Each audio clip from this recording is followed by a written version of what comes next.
Mimi hata sikuwa na maneno ati hata sikuwa na hopes ati mtu wa DCP anaweza shinda, lakini ladies and gentlemen, today may look like a small by-election in a small constituency. A by-election right here in Emurua Dikirr constituency has kicked off.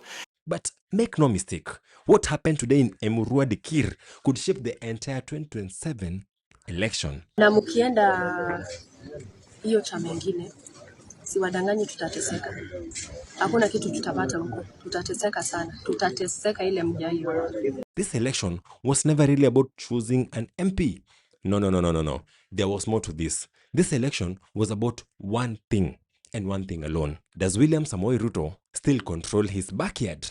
This is our seat, so we didn't have, and the people of Emurua Dikirr told us we didn't need to trouble ourselves going there to campaign because they will honor and celebrate the legacy of Joanna Ngeno by voting in a UDA candidate. Judging by everything that we have seen today, the answer is becoming very uncomfortable for State House. President Ruto's grip on Rift Valley politics has become loose all over a sudden. Let's talk about it. If you love this kind of content, go ahead and like this video and subscribe. Now let's get to the video. DCP is getting this much prominence in a race that ideally they shouldn't. Emurua Dikirr. Today's Emurua Dikirr by-election could never have come at a worse time for one William Samoei Ruto. Why? Because his popularity is actually collapsing nationally. And now, even polls are starting to reflect it. Now, support for the broad-based government has dropped. Today, TIFA released fresh findings showing that the support for broad-based government has dropped sharply. Last year, the support was around 44%. Now, it is down to 30%. In the last 6 months, a new survey has revealed the TIFA polls conducted in early May show that broad-based government support now stands at just 30% compared to 44% last year. That is not a small decline. That is political bleeding. And at the same time, now the polls show that Edwin Sifuna-led Linda Mwananchi faction of the ODM party enjoys 73% of the party followers' support. The polls placed... Today, Sifuna even asked Gachagua for forgiveness for impeaching him. Kweli tu kweli nataka niulize hapa Nyeri. Mlikuwa mnataka nifanye nini kama SG wa ODM? So, whatever needs to be done. Kama ni kusameana, waje basi tusameane tu. And promised to work with him to unseat one William Samoei Ruto. We are convinced that there is no other formula. Before God, there is no other formula other than a united ticket against William Ruto. Meaning the anti-government mood in the country is actually growing louder. And then comes Emurua Dikirr. We want to take you to Emurua Dikirr, where voters have been voting since morning as the constituency conducts a by-election to replace the late Joanna Ngeno. A by-election right inside Ruto's larger political backyard. A place that he simply cannot manage to lose.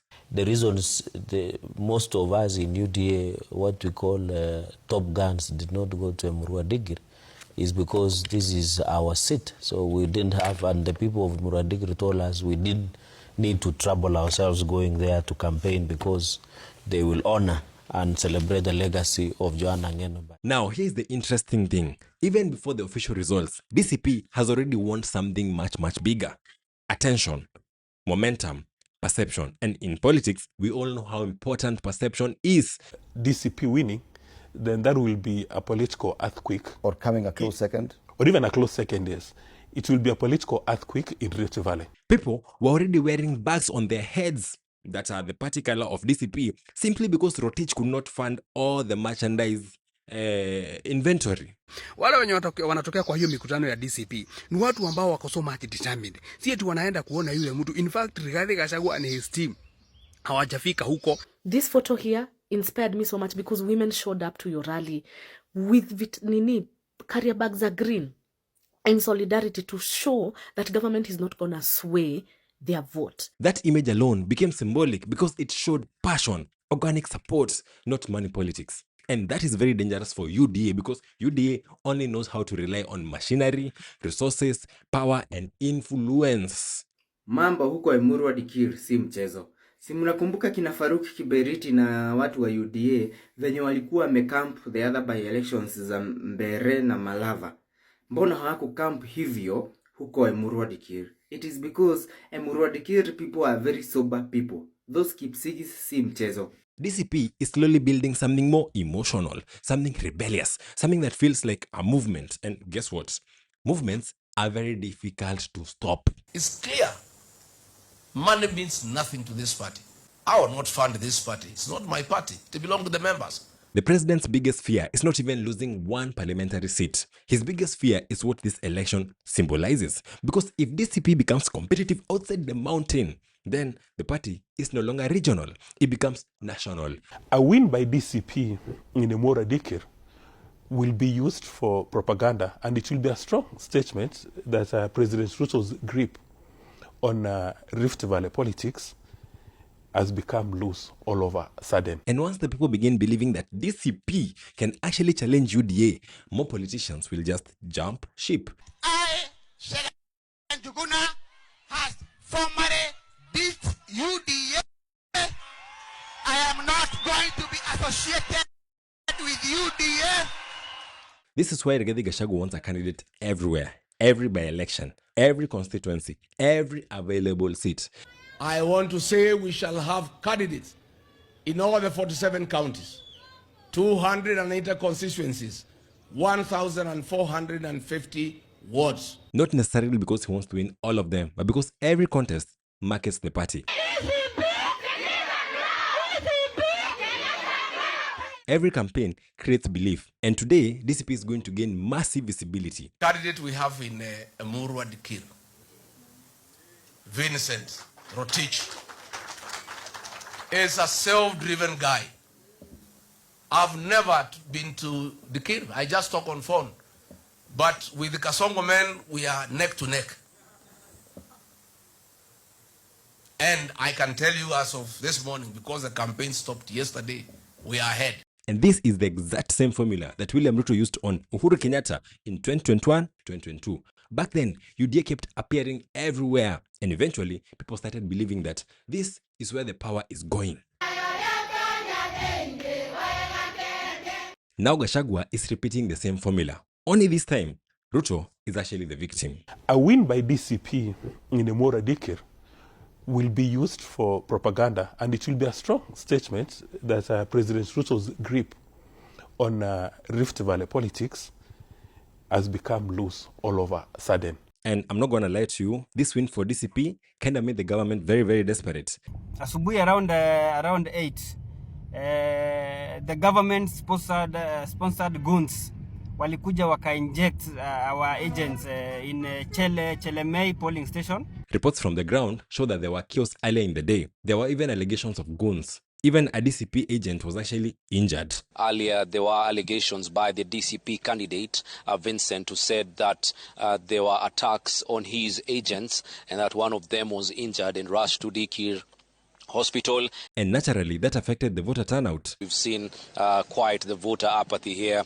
A few voters have turned out to vote. But desperate or not, nothing was going to take DCP's win. Quite a unique thing that we have noted here in Emurua Dikirr. The residents stayed close to protect the vote. Voters, after voting, they don't go, they move a distance yonder from the polling stations, but they are very careful to camp along the roads just to ensure that there is no mischief going around in that particular constituency. Back to you in studio, Jimmy. This was not going to be just another by-election. This was deeper than Rotich versus Keter.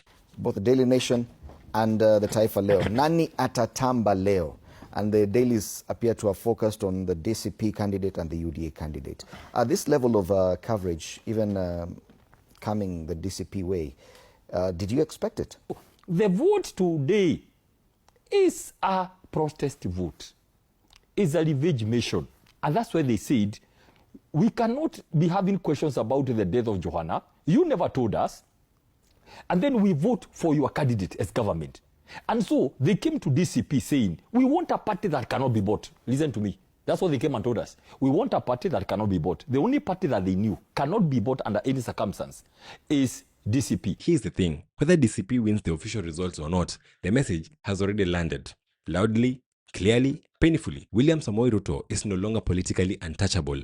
Johanna Ngeno is speaking from the grave. literally. I mean, if a new party like DCP can actually shake UDA this badly in a sensitive region, then imagine what will happen in 2027 after 2 years of this bad leadership by Kasongo. Emurua Dikirr is a spirit-driven campaign.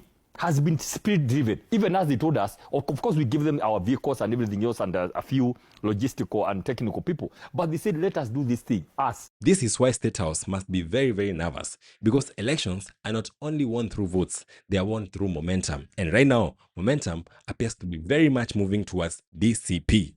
Tushikane mikono na tuinue juu ili Mungu wetu ule ambaye tunaabudu, ule ambaye tunatumikia, ule Mungu alipatia Maskonde ushindi, atanipatia huyu kama pacha wangu katika Narok County. So what is the takeaway? Today was not just about Emurua Dikirr. Today was about testing the mood of the country.